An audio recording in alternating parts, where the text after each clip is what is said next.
kabundukan mga lods. Shout! Oh my goodness, ang ganda. Right. So yan oh. Ganda oh. Yes. May ginagawang ano dito. Parang barricade oh, lalim na. Lalim, yes. Ganda talaga. Bundukan dito. Lalim na. Then may mais din silang tanim. So maganda yan. Kahit na walang puno pero may tanim pa rin. Papakinabangan. Okay. Alright. Maganda. Naman sa kabila.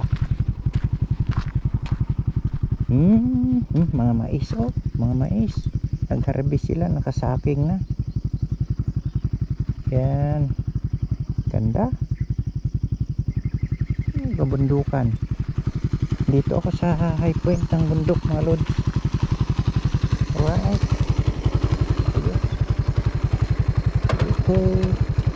Mahalin natin ang kalikasan mga lodi. Ito, pinopromote ko itong kalikasan, kabundukan. Ayan. Yes. So, dahang kalikasan mga lods.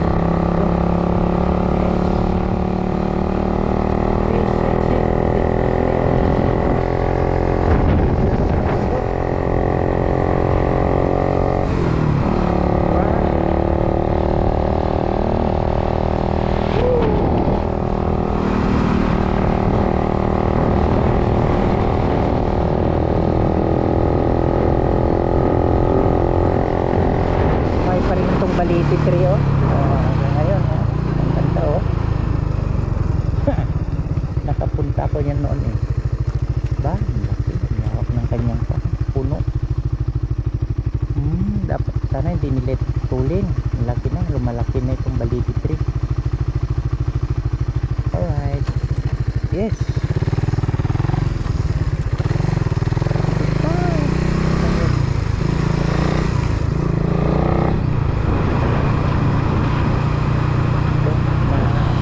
Nila itong daan para hindi masira. So gaya nito nag-crack. So yan o.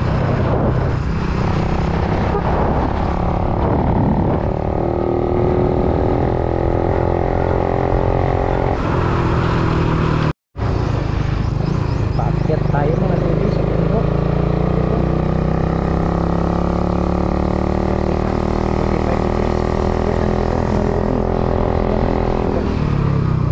Ganda ng mga view. Wow!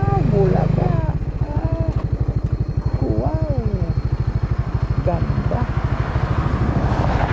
Right. Yun na yung lake Lutayan.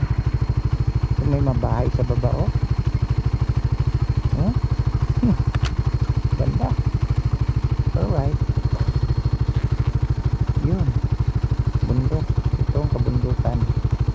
Sana'y hindi nila ito sisirain at susunugin ng mga kahoy dahil yan ang nagbibigay sa atin ng magandang klima. So makita na hindi nasira.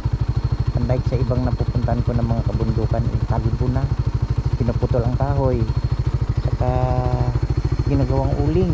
So yan, vertical ito mga lodi, pataas yan. Right. Yes.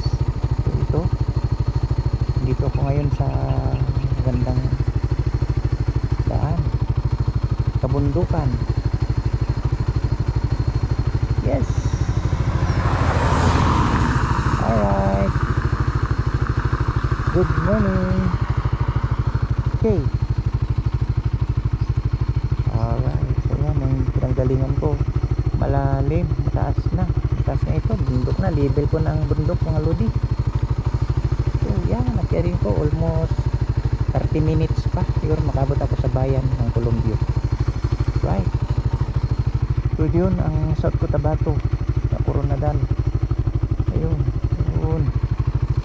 May mga bahay doon malalim na may malakad ang mga tao ang lalim na. Alright.